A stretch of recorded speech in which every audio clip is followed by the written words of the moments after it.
Soy Héctor, tu profesor de ética, y el tema que te traigo el día de hoy se titula El origen histórico y vital de la filosofía. Como vimos por clases pasadas, la filosofía se define por su carácter radical, es decir, que hace preguntas que buscan atacar directamente el problema del conocimiento. El objeto, ¿no?, de esta filosofía es la realidad misma. Y esta realidad la vamos a entender de dos maneras. Primero, la realidad exterior a mí, ¿no?, y la realidad de mi propia conciencia.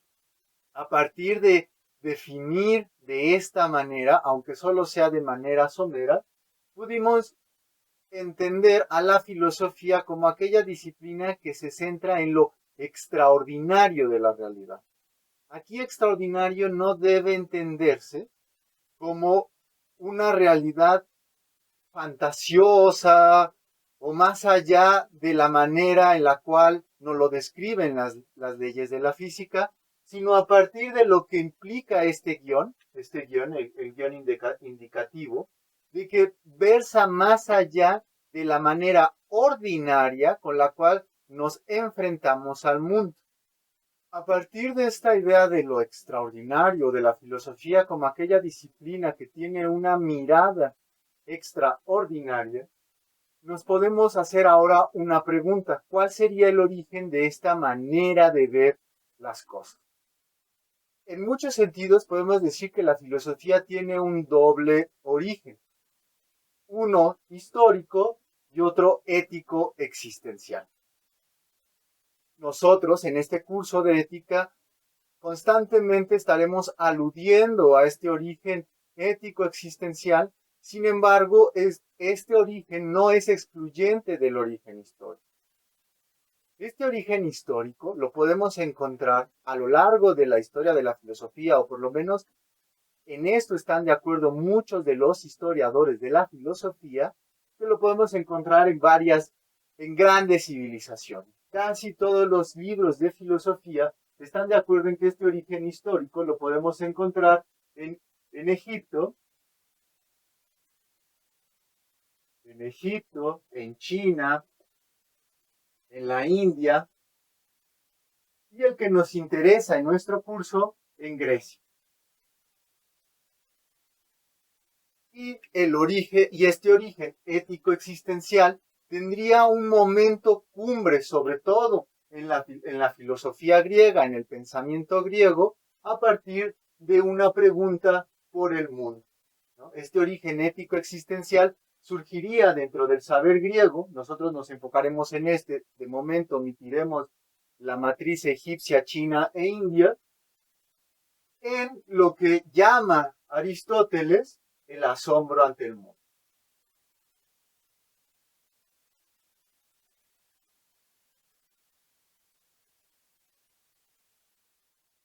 La filosofía que conocemos surge alrededor del siglo VI, siglo V antes de Cristo en las poleis griegas, y tenían una característica fundamental, que explicaban el mundo a partir de la razón.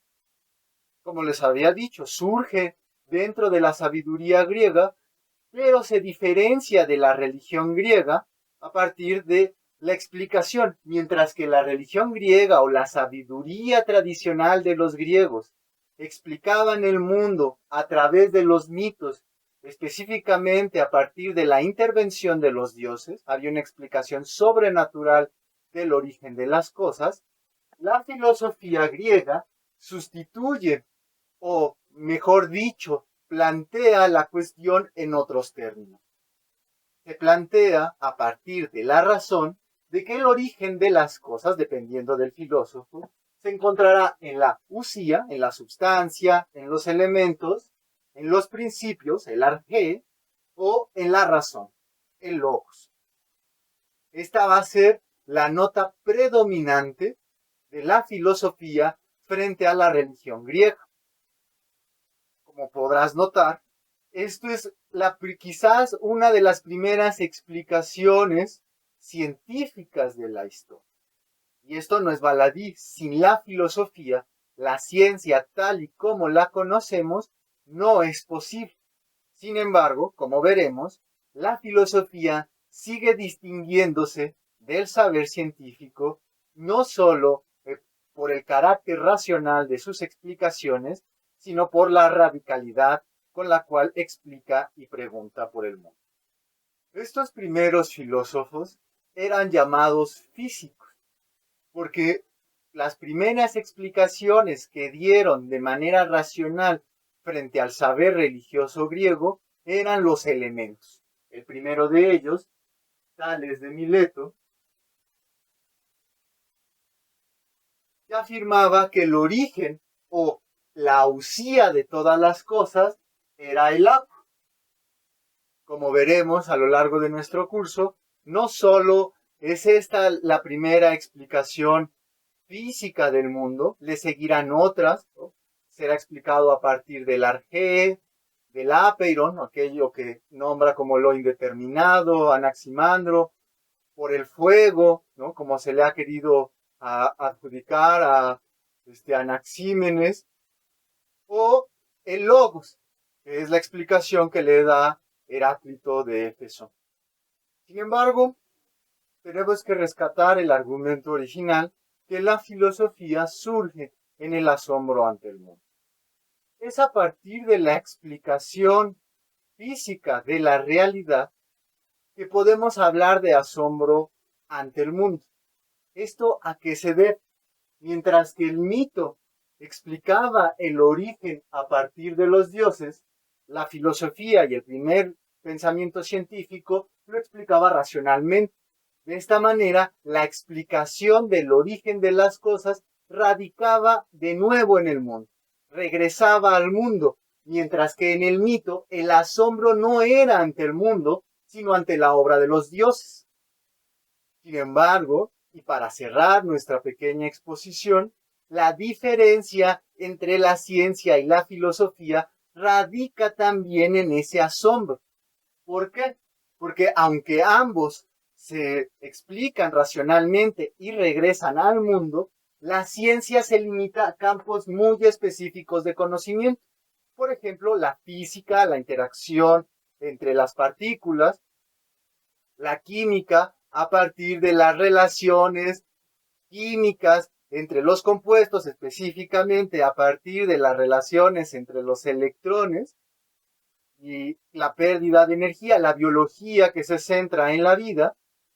Y en cambio, la filosofía, si bien también tiene preguntas muy específicas, buscará constantemente retornar a la totalidad de lo real. No le basta simplemente explicar una pequeña región del mundo, sino que quiere dar una explicación total del mundo. Esto es lo que produce el propio asombro ante el mundo. Solo a partir de eso es que puede inclusive generarse campos tan especializados como las ciencias hoy en día. Esto implica el carácter contemplativo de la filosofía y su diferencia respecto a las ciencias ordinarias. Este es un punto que tiene en común, ¿no?, con la religión, dado que la religión, si bien no se asombra ante el mundo, sino se asombra ante las obras de los dioses, sí implica una actitud contemplativa ante las obras del mundo, ante las obras de los dioses, al igual que la filosofía, que buscará la contemplación o tenderá a la contemplación del ser y de la realidad total. Pero bueno, compañeros, esto es todo por hoy. Espero que haya sido de su agrado. Hasta la próxima.